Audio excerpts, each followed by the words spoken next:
Thanks everybody for coming. You have heard some long speeches on the floor of the United States Senate, so I will make my contribution today by being very short. And I'm especially pleased to have my colleagues here. Two members of the Intelligence Committee now are with you, an extremely important voice on the Senate Judiciary Committee, and an exceptionally influential voice for freedom and liberty in the Republican Party. That is, in effect, the coalition with you this afternoon. And we're here to unveil reforms to our nation's surveillance laws, reforms that, when enacted, are going to codify what Ben Franklin said years and years ago, and that is that security and liberty are inextricably linked.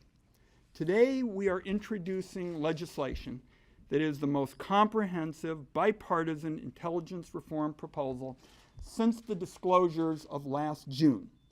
It is designed to set a high bar and serve as a measure for true intelligence reform. It expresses our bipartisan view of what Congress must do to enact real, not cosmetic, intelligence reform. The disclosures over the last 100 days have caused a sea change in the way the public views the surveillance system. It was obvious some time ago that when the American people found out what their government was actually doing, they were going to be shocked and they were going to be angry. Dozens of misleading public statements made by top intelligence officials have now damaged the credibility of the leadership of the intelligence community at home and abroad. Foreign governments and their citizens are finding their trust in the government to be compromised. This is not a small hiccup.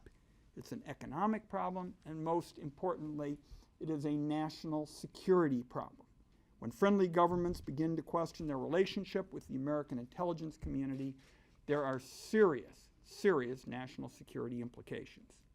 Our bill seeks to address the major cause of this damage and prove that our liberties and our security are not mutually exclusive.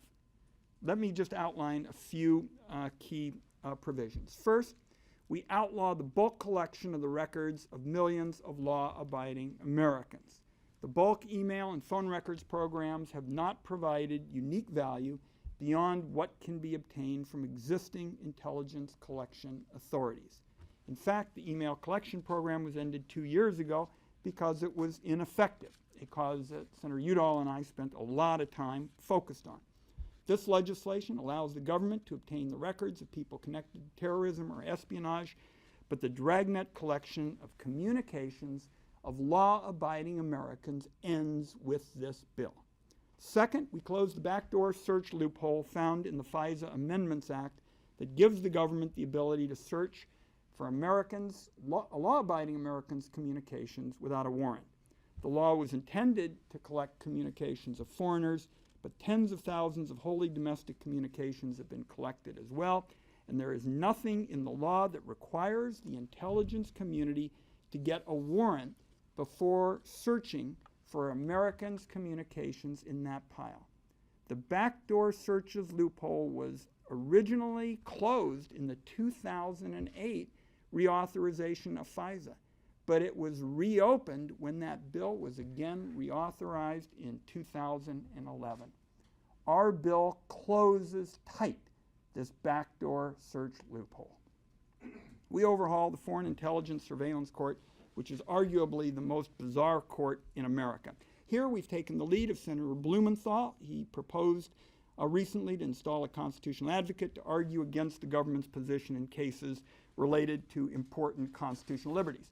So, for example, Senator Blumenthal made the point that if you look at Section 215 of the Patriot Act, where the FISA court expanded the definition of relevance to the point where they could collect millions of phone records, Senator Blumenthal would essentially give us the idea that there would be somebody there to argue the other side. That's high time, and he's got a good idea, and it's in this bill.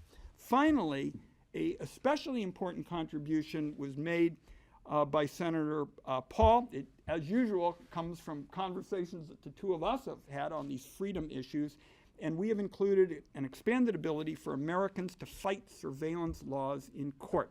This is consistent with what several Supreme Court judges have said, And with our bill, including the Paul provision, it's going to be easier for those who've had their careers and businesses damaged by the government's overreaching in intelligence collection to challenge the constitutionality of government action.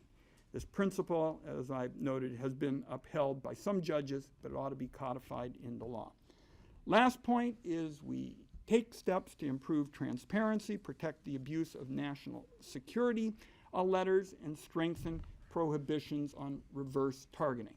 And at the end of the day, this bill addresses an issue where there has been historical change. Historically, the limits of technology served as a strong check on the abilities of the government to do surveillance. Today, with technologies that make surveillance almost omnipresent, the key to preserving liberty and security is to embed new legal protections for law-abiding Americans into the law. That's what our bill is all about. The American people deserve better than to have the Director of National Intelligence and the head of the NSA make statements that are intentionally misleading.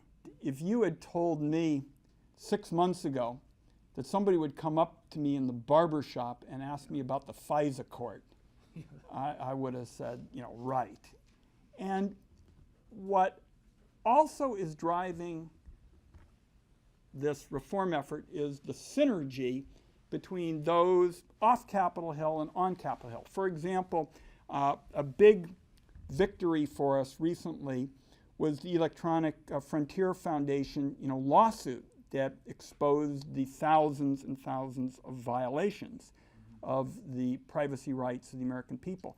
The reason that they were able to file that suit is we were able to finally get declassified the finding that the FISC court had said the Fourth Amendment had been violated in the past.